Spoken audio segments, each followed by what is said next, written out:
So anyway, I don't know what the heck's going on with Florida, but it certainly seems as if we spend time there every single week. There's something in the water. Oh, we're rolling. Hey everybody. This is the Monday Fahles. I'm Craig Fahle, the Craig Fahle Show on Deadline Detroit. Thank you very much for being here. You caught us sort of mid-sentence there. We are going to spend a little bit of time in Florida today, which is fairly typical for the Fahles.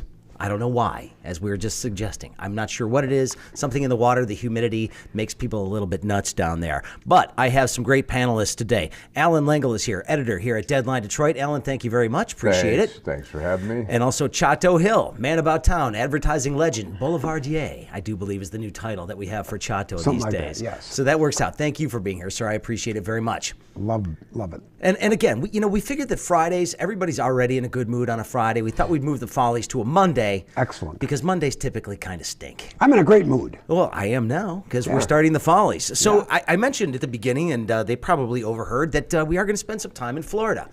And let's just start with this one because we do like to talk about the ridiculous stories of the week, the things that we find out typically over the course of a week. And it doesn't have to be the really serious stuff unless somebody says something really stupid in relation to the really important stuff. This is not very important, but it is indicative, I think, of a trait of our president in particular. Did he say something stupid? Well, this is more like he did something stupid, and I don't even know if he did something stupid, but here's a guy who won a golf tournament. Donald Trump won the club championship for his club, Trump International, down in Palm Beach. The interesting part is he didn't actually play in the tournament. You guys need a little primer on how this happens? Sure. Okay. How does that happen?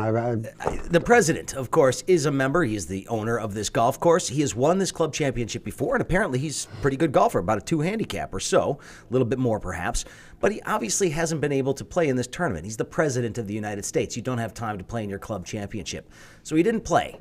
A guy named with the last name Virtue, who apparently is a big financier and somebody who bankrolled the Green Book, by the way. That's what he does, is finance pictures, among other things. He won the tournament, came in first place by himself. Now, Donald Trump apparently meets up with this guy and says, had I played, I probably could have beat you. And the guy says, yeah, well, whatever. So Trump says, I'll tell you what, we'll play 9 holes, one-on-one, winner take all. I get to be called club champion if I win. And the guy said, yeah, okay, whatever. And they do it. Trump What's he going to say to Trump? What are you going to tell Trump? I'm not going to do that. I would say that. Yes, but if you're the club champion, I can't golf, but I would say that. But here's the thing. So Trump wins this match. 9 holes. Yeah, 9 holes, winner take all kind of a deal. But then says at the end, well, we're co-champions.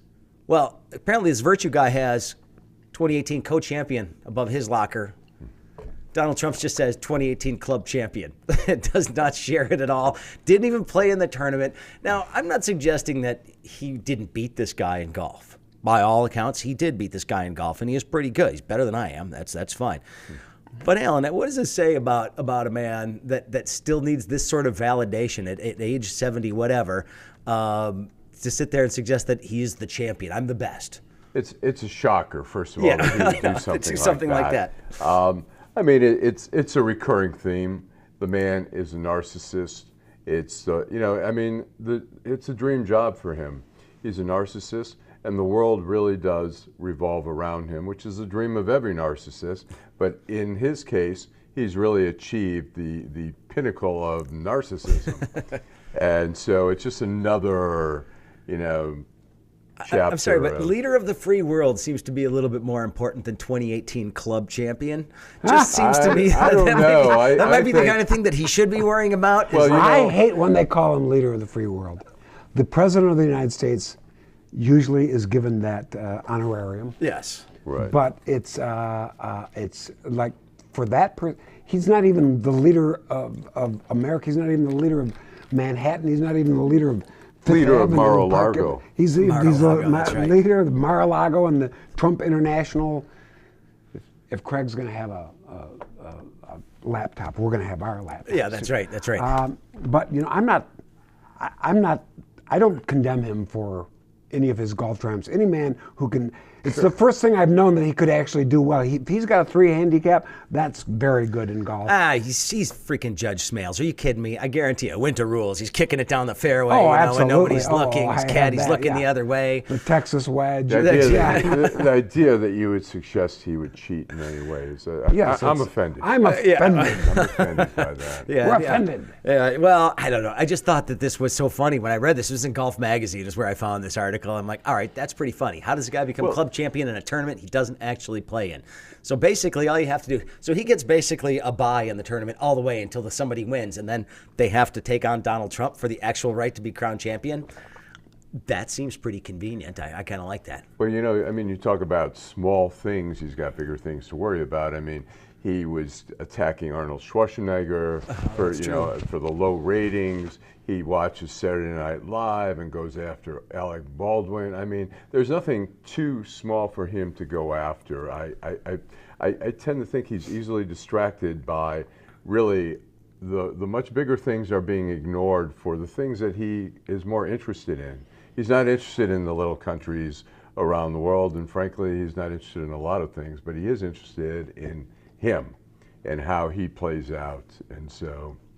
Well, I'm upset, though. I really wanted to see, and it's too bad that Kim Jong-il is no longer with us, because I would have loved to have seen, instead of Tiger and Phil in the duel in the desert or whatever they did not that long ago, I would have paid the pay-per-view to see Donald Trump versus Kim Jong-il, because Kim Jong-il famously once played 18 holes of golf and shot like a 22. Had 11 holes in one or something like that, according to the press release. Wow. And the game, he quit playing after that because the game was too easy. So I think the two of them together on the golf course would have been something to see. Absolutely. Kim Jong-il, or as David Letterman would say, and his brother, mentally ill.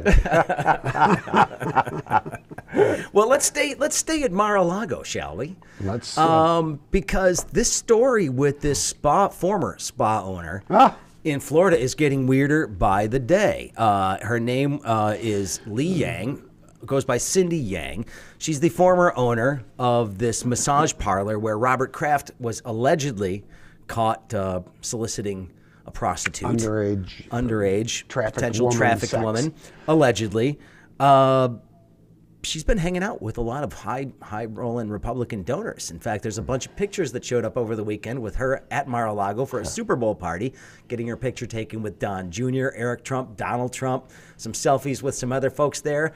Now it looks like she may have been basically selling Chinese business people access to the White House. Yeah. Access to the White House. And they're suggesting that perhaps while she was still owner of this place, some of these nefarious activities were actually going on. Mm-hmm. If you are Donald Trump, are you worried that there may have been some sort of surveillance cameras at Cindy Yang's place? I think the difference, it's interesting. I think every presidency, there have been people who have had access, which we now look back and question. Look, JFK had an affair with a woman who was tied to a mobster. Nixon had plenty of shady folks coming in and stuff like that. I think the only thing that worries me more is that they were at least a little sharper about being a little bit more aware, and maybe not. I mean, look, Clinton. They didn't live in the same age where the cameras are always on, the glare of the spotlight is always on. Right. So they had it a little easier. I mean, nothing JFK did could have ever gotten past anybody today. Right. No, absolutely not. Well, certainly not Marilyn Monroe. Yeah, that would have been noticed. Sneaking Marilyn Monroe up to your room. Exactly. Angie Dickerson, I think, right before the swearing in, I think they were together. Angie Dickinson? Yeah. Really? Yeah. I liked Angie Dickinson. She was in a couple of good shows. I think she was linked to him, but yeah, all those things. The thing is, of course, about all those is that there are only rumors that are not completely verifiable, and so but these days we know who Trump's been with, unfortunately. Actually, the last time I saw it, this is to digress a bit. Sure. With Angie Dickinson, the last time I heard the name was while watching The Sopranos, and Uncle Junior's in the cell, and the FBI is grilling him, and they say, "We want you to tell us this," and he says, "Yeah, well, I want a, shtup Angie Dickinson. So what?" I thought it was so great. Gotta love Yiddish. Yeah. I changed the word there. You were good there, Alan. There you go. Like I said, I don't like to work blue if I don't have to. So, I always appreciate the Yiddish because it allows us to get around some of those problematic things, because there's some kid out there right now that doesn't understand what that means, but does understand the other word. My kids last night at dinner were discussing a couple of new shows on cable television. And one of them's Israeli and it's in Hebrew, but another one is Israeli and it's in Yiddish. Wow. I don't know what the names of them are. Something could be. By the way, Fahle is a great show to watch. Okay. They were discussing Fahle. Is an awesome time for the show. Television listings now. Yes. For the Fahles. I'm sorry to digress. Either way, Cindy Yang, of course, said she was leaving Miami and going to Washington, and said she didn't want any negative press, of course.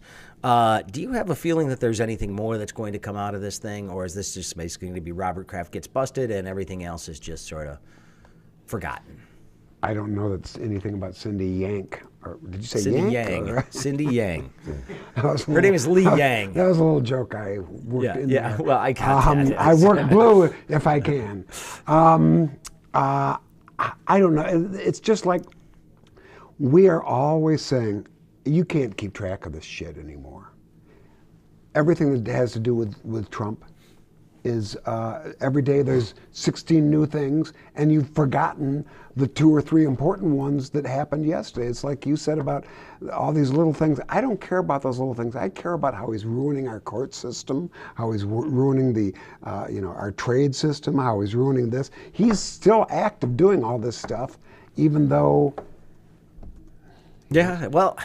Look, the important stuff, again, his budget announcement came out today, and of course we'll talk a little bit more about that as the week goes on, because there's going to be some stuff to unpack, including basically wiping out the Great Lakes Initiative, the cleanup initiative that's going on there.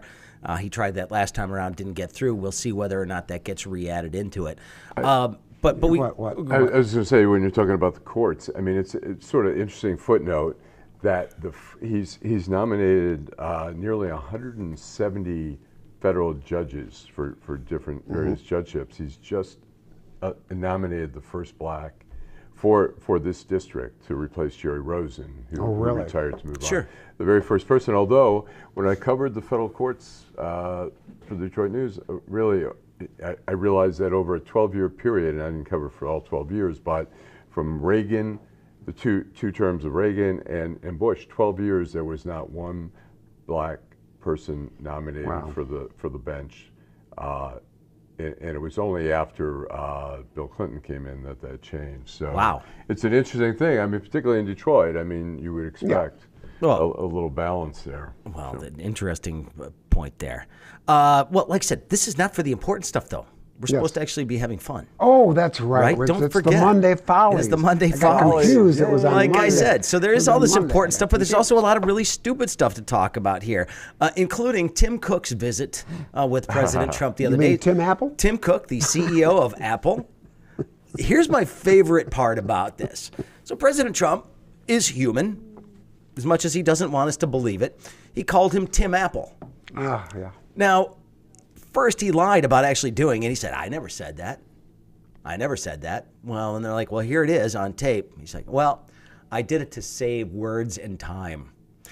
To which I responded, Tim Apple actually has more syllables than Tim Cook. Yes. So it makes absolutely zero sense.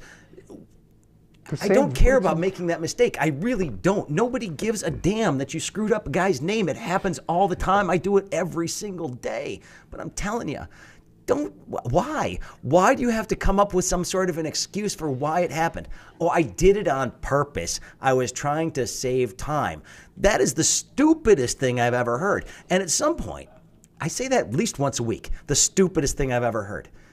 And if you think about this, what's the point of this, Alan? I don't understand why you can't just sit there and go, I apologize, Tim. My mistake. I was just caught up in the moment. I was talking about it's the largest company in America in terms of value. It's okay. I think as we were talking before, I mean, one, he's a narcissist, so he's never going to apologize. He's never going to admit he's wrong. But he also is always trying to envision, how is this going to play out? Am I going to be made fun of on the nightly news? And he's trying, but he doesn't realize that it only makes it worse by being stupid and not not just saying, hey, I mean, look, that guy has to think about all these countries that are supposed to, at least, that we don't even know some of the names to. He meets people all day long. I mean, unless he's in his little bunker eating KFC. But he's got a lot of names, so it's understandable. It's understandable to us that we might get somebody's name wrong or whatever, even an important person, but he doesn't get it. He doesn't understand the... He just can't ever admit to anybody, anywhere, at any time, under any circumstances, that he's fallible in the least. Because if he didn't mean Tim Apple, to save time and syllables, if he didn't mean to do that, then that means sometimes he does what he says isn't exactly right. Well, and so therefore, then what about all the stuff you said about the border and the wall and stuff like that? What about this? What about that? And so he just can't ever be seen, because he is a narcissist, like you said, that he can't admit that he's ever wrong. Well, it's like a 3-year-old though that gets caught in the cookie jar. They got the chocolate all over their face, and the first thing they do is deny that they did it. Wasn't me. Almost always say, I didn't do that. And then of course when they're cornered and there's no way out of it, they'll make something up, like somebody made me do it, or right. Well, I did it for this reason. You know, they'll come up with some cockamamie reason, but it's just the mentality there is what cracks me up. And the thing is, he said, I would have more respect for him. He said, oh, hey, sorry, Tim. I would not mind that so much, because like I said, everybody does it. Right. Everybody does it. And just this lack of willingness to actually acknowledge that there may be at least 1 or 2 minor failings. It's a very small thing. I shouldn't be upset about it. I'm not upset. I just think it's just so incredibly stupid. He's so worried how it's going to play out, but he doesn't. Like I say, he doesn't it plays realize out a lot worse it's later. going to play out worse when you're not admitting something that's pretty obvious. Yeah, I mean, it's like the guy who comes home. You could have laughed. You could have said, "I called you Tim Apple. Sorry about that." It's like the guy who comes home at 7 a.m. in the morning after being out with his mistress or whatever, and his wife catches him and she says, where are you? He said, oh, I got home hours ago, but I fell asleep in the hammock in the backyard. And she says, we took the hammock down last summer. He says, that's my story and I'm sticking to it. That's what Trump does. Right. That's my story and I'm sticking to it. I don't care what it looks like or what it is. Right. That's my story. I'm sticking to it. The hammock effect. The hammock effect. That's what it's going to be called. Did you hear the latest hammock? That's good. All right, Alan Lengel, Chato Hill with me for the Monday Follies here. Let's stay in Florida for just a little bit because, Florida Man has become a thing. Florida Man now has its own Twitter account. God bless Florida Man on Twitter because they keep me abreast of all these wonderful stories that are happening in Florida. This guy ends up going and stealing a bunch of rare coins. And it turns out they were probably worth about $350,000. Oh, wow. So we were talking really rare, misprints, things along those lines. Coin collector stuff. Steals this coin collection. What does he do with it? Puts it into his local Coinstar machine at the grocery store. Gets $35 for $350,000 worth of coins. Where did he think? Where he burglarized some house? What happened? Yeah, exactly. That's exactly what happened. Did he get any diamonds or anything like that? No, too? Nothing like that. But if he did, he probably, who knows what he would have done. But well, sold him to the Cracker Jack company to put in their. No, the guy is now in custody. But yeah, he basically had $350,000 worth of stuff that he got $335 for out of the Coinstar. And the question is how much of the stuff got rejected, because sometimes the machine won't recognize certain coins, like spinning out those, nickel Indian head nickels or something like that. Right. We don't take these really rare silver dollars. And he probably just left them there. But $35 and so basically the guy who got caught, when they asked him why he did it, he said, well, I was just using those coins to help stay alive. So I guess the guy's desperate. Now that's an honest answer. I suppose so, but man, here's the thing: did the Coinstar people? What do they do with that stuff? Are they going to return it to the? Well, they can't. I mean, it's probably been rolled. It automatically goes into these things. So if he's got these rare pennies or rare nickels or quarters or whatever. Well, wait. How did they discover all this? Well, the guy got robbed, and this guy, when they caught him, because they basically found out who he was, and he said they took it to the Coinstar machine, which is really that's so funny, really think bad. They'd be able to track that down. Well, hopefully, you'd think so. It's tough to know. I mean, And the thing is, here's the great thing, Coinstar, not only do they get a haul, but they also get 12% off of everything that the guy put in there. Oh, so nice. it's sort of like the payday loan of rolling change is what it is. But I thought that one was pretty good. Another Florida story. I thought this one was pretty good as well.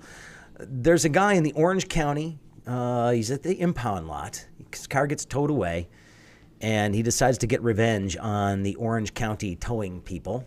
And I'm sure that everybody's ever had their car towed understands what that feeling is like. It's really bad when you have to go, when your car has been towed and you have to go to the lot, yes. Yes. So the great part is... Pay cash. The guy he paid $300 to get his car out, and he couldn't get it out because apparently there's some crime scene tape around it, so they wouldn't let him take his car. And so he started lobbing Molotov cocktails into the lot, ended up hitting and burning his own car.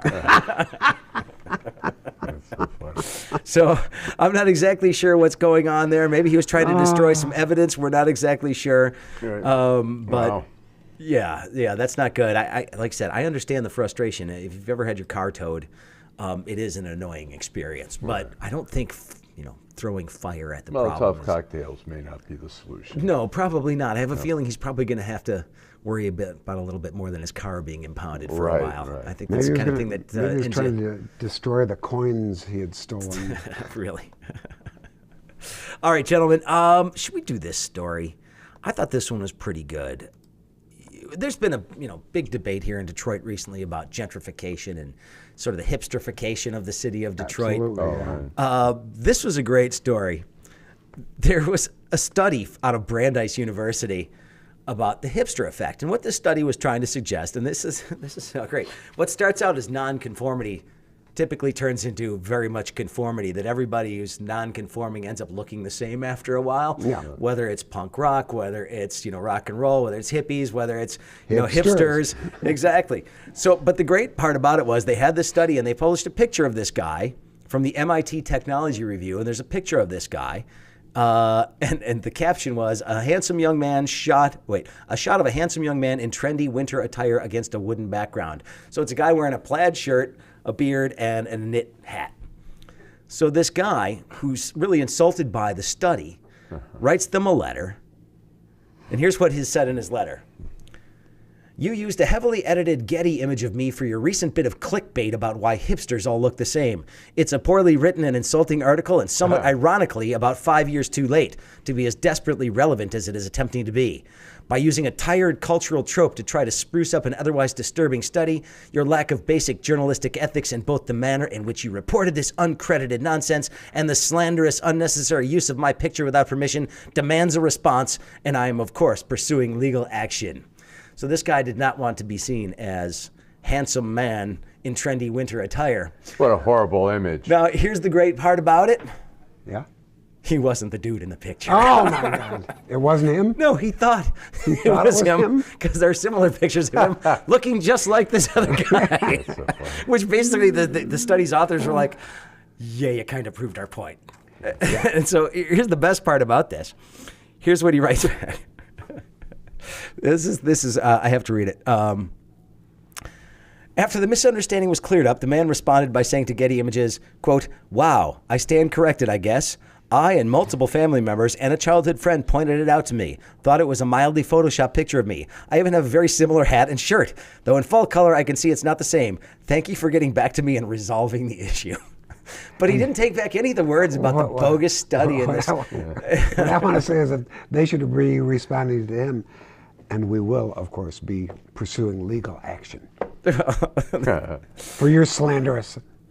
Well, and the person who worked on the study says, now, as far as I know, calling someone a hipster isn't slander, no matter how much they may hate it. Still, we would never use a picture without the proper license or model release, so we checked the license. And again, it was something that was licensed completely differently, and somebody signed this whole thing.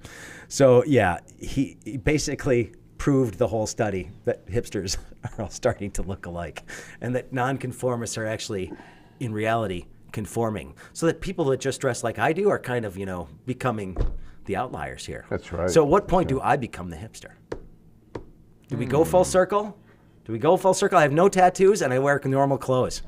Does that mean? No. Michael Lucino over here is like sitting there laughing as he broadcasts this one. No, you have clearly, in what you're wearing today, you have clearly gone punk. Really? I'm just joking. Yeah, that's it. You know, the hair's not spiked. The collar's normal. I haven't shaved though. That's kind of weird. It's the new punk look. But you know, if you were a hipster right now, and you saw that story, would you immediately go out and shave your beard, maybe buy some different clothes? Is it time? Is it maybe time? Has the hipsterism jumped the shark?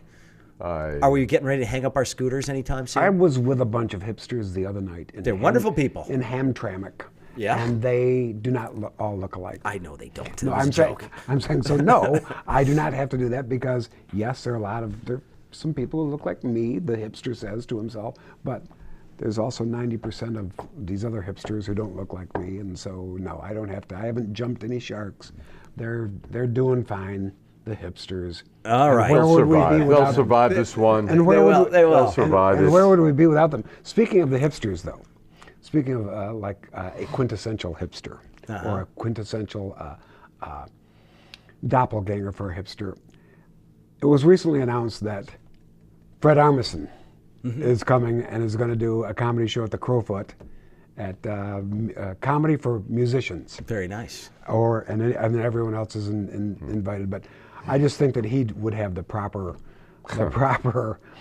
wry comment on this. Well, to the point where the city of Portland is now kind of angry with him over Portlandia. Oh, sure, I mean, they're just like, hey, we're not like this, man. He's like, yeah, look around. Yeah, and it's like it's a loving portrait. It is an adoring I lived portrait. in Portland I worked at the newspaper out there. Yeah. And I remember when Mount St. Helens was going off, and there was a reporter from the Boston Globe who was working out of our newsroom, and I was talking to him, and he says, you know, I notice, this guy was a national correspondent for the Globe, and he says, I notice as I go from east to the west, the sense of humor just sort of goes like that. Because by the time I get to the West Coast, there is no sense of no humor. one's funny. He said that. He said it's flatter. People aren't as sharp. Well, okay, this is good for anybody that is into the whales and worried about the health of our oceans. I thought this was a pretty good story not too long ago. Now there was a hearing that was going on at the Senate the House Natural Resources Subcommittee, and they were talking about whether or not underwater seismic testing is harmful to whales and other marine mammals and anybody else that relies on sonar to be guided, right? And so they say, we don't think it poses any real threat. And, he's like, well, how do you know? How do you know what it's like hearing that underwater if you're a whale or a dolphin or something like that? Because apparently this is like every 10 seconds, constantly. And so it's sort of like the equivalent of an underwater air horn going off all every the time. 10 seconds. Yeah, and so it's a pretty big deal. And they say, well, we don't think it's a threat. Every 10 seconds, and this is for oil and gas deposits. They're using sonar to find oil and gas deposits under the ocean. No doubt. So I like the way when they said, nah, it's not really disruptive to anything. So this representative, guy named Cunningham, says, well, is this disruptive? Pulled out an air horn in the hearing, blasted it a couple of times. Is this disruptive? Which I thought, that's got to be a first at Capitol Hill, for sure, with the air horn there. But he made a point. There's one lady who was in the audience, several months pregnant, said as soon as the air horn went off, she felt her baby start kicking. Oh, really? It's like, yeah. Wow. So it's disruptive. And so the congressman said, is it fair to say that seismic air gun blasting is extremely loud and disruptive? And then the guy from the Trump administration who's answering the question goes, well, I don't know how loud it is. It was irritating, but I didn't find it too disruptive. He's like, let me do that every 10 seconds. Then you tell me if that's disruptive. Lady with the baby, please leave the room. Point was made, though. I mean, we mess around with things all the time without considering the repercussions of such things. But it's about time somebody actually turned the tables on us a little bit. I thought it was pretty clever. Sure. I think that's great. And it's like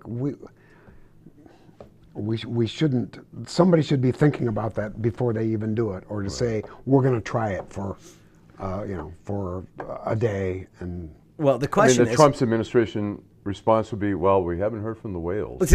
I was going to say, I thought the whales would complaints. Is anyone else? You'd get something on Facebook from the whales saying, you recently ran an article about us. Well, as he said, though, This guy represents Charleston, South Carolina, and a bunch of other coastal cities right along there. And he said, imagine me blowing that air horn every 10 seconds for days, weeks, and months on end. He said 16,000 times by the end of the year if I did that as often as you're talking about doing it. How annoyed would you be at that point in time?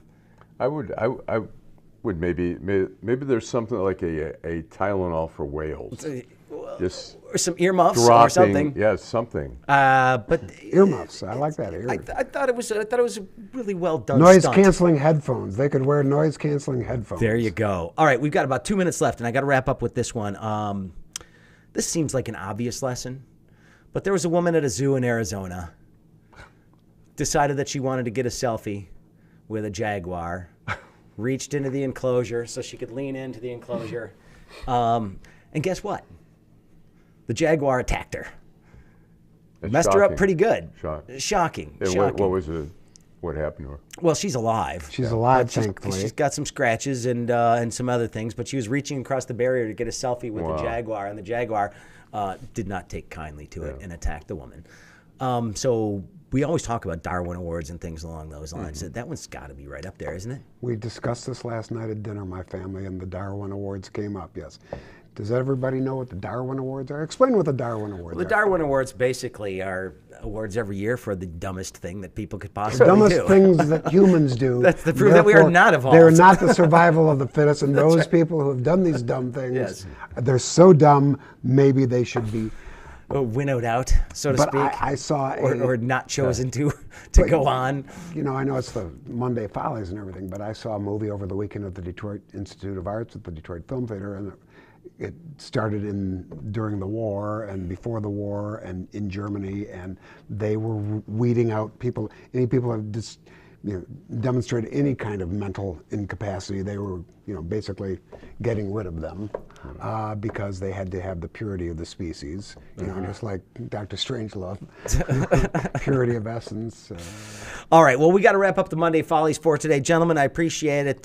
Chato Advertising, I appreciate it very much. And Alan Deadline, thank you for being here as well. Thanks for having me. And I just did that to save time, by the way, because I only had like 30 seconds left. So if I actually would have said their real names, we would have run out of time. So I couldn't do that. Chato Hill, Alan Legel. Appreciate it very much. Excellent ending. Yeah. Have a great day, everybody. We'll see you tomorrow. This is the Craig Folly Show on Deadline Detroit.